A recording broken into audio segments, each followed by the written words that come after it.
दोस्तों आज के इस वीडियो में मैं आपको माउस के विषय में जानकारी देने जा रहा हूँ। माउस जिसका उपयोग करके हम कंप्यूटर को इनपुट दे पाते हैं। माउस में 3 बटन होते हैं, राइट बटन, लेफ़्ट बटन और स्क्रॉल बटन। जब हम राइट हैंड में इसे यूज करते हैं तो राइट हैंड से हम इसे इनपुट देते हैं, और अगर हम लेफ्टी हैं तो लेफ़्ट हैंड से इसे यूज करते हैं। इसमें इस तरह से देखो, ये 2 उँगली से हम लोग यूज करते हैं, लेफ़्ट और राइट। और बीच वाला जो बटन है स्क्रॉल बटन, इसे हम ओके के लिए भी उपयोग करते हैं। यदि आप बीच में पुश करो तो ये ओके का काम करने लगती है, और इसका उपयोग हम लोग ख़ास तौर से कंप्यूटर को इनपुट देने के लिए करते हैं। ये देखो, ये बटन है, यहाँ पे एक बटन है लेफ़्ट राइट, और ये बीच वाला स्क्रॉल बटन है। स्क्रॉल करके हम जो भी हमारे स्क्रीन पे पिक्चर हैं या फिर कुछ भी लिखा हुआ है उससे हम स्क्रॉल करके ऊपर या नीचे फिर कर सकते हैं। यहाँ पे एक सेंसर बटन होता है दोस्तों, यहाँ एक एलईडी होती है जो कि जलता रहता है, और इसके नीचे ही एक सेंसर आईसी होती है। आप फर्स्ट टाइम अगर आईसी के विषय में आप जान रहे हो तो आप फर्स्ट टाइम ऐसी आईसी देखोगे जिसमें बीच में होल है। ये सिर्फ माउस में इस तरह का आईसी उपयोग किया जाता है, बाकी आप कभी भी इस तरह की आईसी का उपयोग या फिर आपने आईसी नहीं देखा होगा। ये है इसका डेटा केबल जो हम यूज करते हैं, ये स्विचिंग है इसकी। यहाँ से ही हम इसे इनपुट देते हैं, यानी इसे हम लैपटॉप या फिर कंप्यूटर के इनपुट में डालते हैं, और फिर हमारा जो माउस है उससे करंट मिलता है और इसकी सेंसर एक्टिव होती है, और उसके ज़रिए हम इसका उपयोग कर पाते हैं।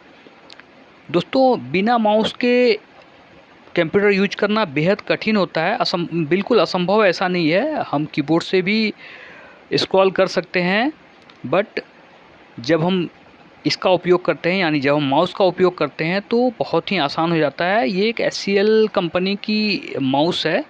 तो आइए देखते हैं इसके अंदर क्या है दोस्तों। तो इसके लिए हमें सबसे पहले इसे ओपन करना पड़ेगा। तो ये एक ही बटन पे, एक ही स्क्रू पे टाइट किया गया है, तो इसे खोल लेते हैं पहले।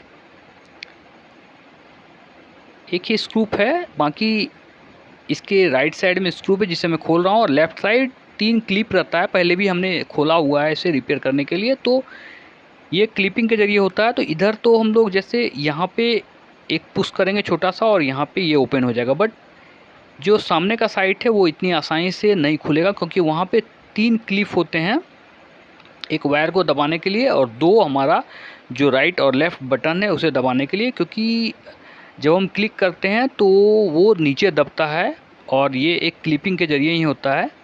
ये देखो यहाँ पे फंस रहा है, तो ये देखो इसे हमने खींच के निकाल लिया। आपको ध्यान रखना है खोलते समय, कई बार ऐसा होता है कि हमारा माउस काम करना बंद कर देता है, तो वैसी स्थिति में आप खोल के इसका क्लिप वगैरह को चेंज करोगे तो ठीक हो जाएगा। चेंज नहीं, सिर्फ ओपन क्लोज करना है। ये देखो इसका स्क्रॉल बटन यहाँ पे दिख रहा है, ये एक रबड़ की एक चक्के जैसी बनी हुई है, और जब हम इसे स्क्रॉल करते हैं तो ये आसानी से स्क्रॉल हो जाता है। पहले की जो माइक होती थी दोस्तों बिना सेंसर वाला, उसके नीचे यही रबड़ की एक चक्का होती थी, उसी के ज़रिए हम माउस को उपयोग करते थे। बट जब से सेंसर आईसी आया है और सेंसर वाला जब से माउस आया है, तब से बहुत आसान हो गया है। इसके नीचे कोई भी चक्का होता नहीं है। ये देखो इसमें एक आईसी है, मैं ख़ास तौर से इसी आईसी का बात कर रहा था। आईसी फॉर इंटीग्रेटेड सर्किट बोला जाता है दोस्तों, यानी आईसी के अंदर बहुत सारे सेक्शन को सॉफ्टवेयर के ज़रिए इनपुट किया जाता है। जैसे कि आप देख रहे हो यहाँ पे एक 20 पिन की आईसी है। अगर इसी आईसी को हम सर्किट में बदलें तो हो सकता है कि 10 फीट का एक सर्किट बनेगा, और उतना समझ लो कि उतने में तो 10 कंप्यूटर अट जाएंगे, जितना कि हमारा ये एक आईसी यानी एक माउस का सर्किट बनेगा। यहाँ पे सेंसर है दोस्तों, और बीच से जब हम स्क्रॉल करते हैं चक्के को तो ये सेंसर आईसी को सेंस देता है, और हमारा कंप्यूटर के मॉनिटर पे हमारा जो भी स्क्रीन पे दिख रहा है वहाँ पे चेंजेस दिखता है हमें। तो यह दोस्तों माउस का सर्किट, जो कि बेहद अच्छे और स्टैंडर्ड मोड में बनाया गया है, क्योंकि एचसीएल एक अच्छी ब्रांड है। यहाँ पे एक एलईडी लगी हुई है। एचसीएल एक बढ़िया ब्रांड है दोस्तों, और बेहद सटीक तरीके से बनाया गया है इसे। और ये देखो ये क्लिप, कई बार ऐसा होता है कि आपका माउस सडनली काम करना बंद कर दे, तो बस आपको ये क्लिप ओपन और क्लोज एक बार ओपन कर लेना, यानी एक बार खोल लेना फिर से लगा देना। होता क्या है कि इसके क्लिप के कोई एक पिन में कार्बन आ जाता है, बस आपको खोलना है, एक बार लगा देना है। ये मैं सर्किट को निकाल रहा हूँ अब। ये देखो ये डुअल सर्किट नहीं है, एक ही साइड इसमें सामान लगा हुआ है, चूँकि ये उतनी कॉम्प्लिकेटेड सर्किट है नहीं। ये देखो ये आईसी का बीच में छेद दिख रहा है, यहाँ से ही हमारा सेंस लेता है, ये वर्क करने के लिए यहाँ से सेंस लेता है। ये इस टाइप का आईसी मैंने किसी भी कंपोनेंट में नहीं देखा है अभी तक। बस एक ही माउस है जिसके अंदर ये आईसी लगी हुई रहती है। किसी भी कंपनी का वो माउस हो, अगर वो सेंसर वाला है तो यही आईसी आपको मिलेगा, इसी टाइप की आईसी मिलेगी। और कई सारे नंबर पे आते हैं, ख़ास तौर से जब ये ख़राब होता है तो लोग इसे सीधे बदल देते हैं, क्योंकि इतना स्टैंडर्ड सर्किट होने का बावजूद भी ये काफ़ी सस्ते में ही उपलब्ध है। 150-200 रुपये में आपको ऑनलाइन ऑफलाइन दोनों मिल जाएगा। यानी अगर बात किया जाए इसके काम, इसके वर्क और प्राइस की, तो वर्क और प्राइस में काफ़ी डिफरेंसेस है। वर्क तो बहुत मतलब प्राइम और मेजर वर्क ये करती है, बट जब प्राइस की बात किया जाए तो बहुत ही सस्ते में ही आ जाता है। यानी 400-500 रुपये में तो अच्छी से अच्छी कंपनी भी इसे बना के दे देगी। तो प्राइस इसका कम होने के कारण लोग इसे रिपेयर कराने में विश्वास नहीं रखते हैं। बट अगर आप थोड़ा सा भी टेक्निकल ज्ञान रखते हो तो निश्चित है कि जो भी लोग थोड़ा सा भी टेक्निकल ज्ञान रखते हैं वो कोई भी सामान को फेंकने से पहले उसे ज़रूर ठीक करने का प्रयास करेंगे। तो आपको अगर कभी भी ऐसी माउस मिले जो कि ख़राब है तो आप उसे आसानी से ठीक कर सकते हो दोस्तों। यहाँ पे 5 रेजिस्टेंस और 4 पीएफ लगा के ये सर्किट बना हुआ है, जिसमें एक इलेक्ट्रोलाइटिक कंडेंसर भी दिख रहा है। और ये देखो, यहाँ पे रेजिस्टेंस है और यहाँ पे पीएफ है। पीएफ और रेजिस्टेंस जो है काफ़ी छोटा मॉडल का उपयोग किया गया है। बट ये काफ़ी जैसा कि इसके कलर से ही पता चल रहा है कि अगर क्वालिटी की बात किया जाए तो काफ़ी उत्तम क्वालिटी का यहाँ पे कंपोनेंट का उपयोग किया गया है।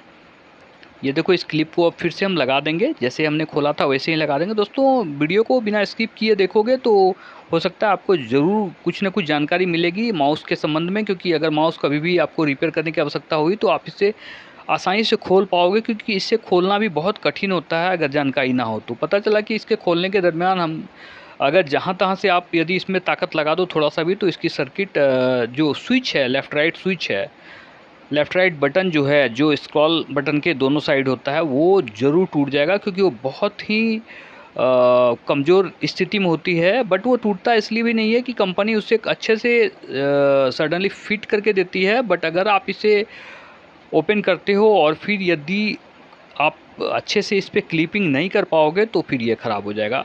और ये इसका कनेक्टिंग पॉइंट जो है, इसे भी फिट कर देते हैं अब। ये क्लिप के ज़रिए जो काफ़ी टाइट जा रही है, यानी यहाँ पे कार्बन लगने का भी चांसेस बहुत कम है।